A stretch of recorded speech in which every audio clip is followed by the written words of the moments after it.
রয়েছি।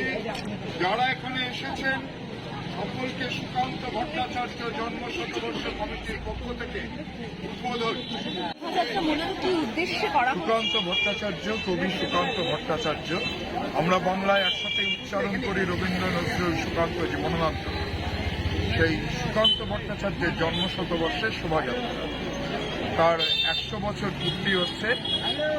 আমরা 1 বছর ধরে সুকান্ত ভট্টাচার্য জন্ম শতবর্ষ কমিটির পক্ষ থেকে 1 বছরে নানা কর্মসূচি নিয়েছি। সেই উপলক্ষে আজকে আমাদের এই সভা।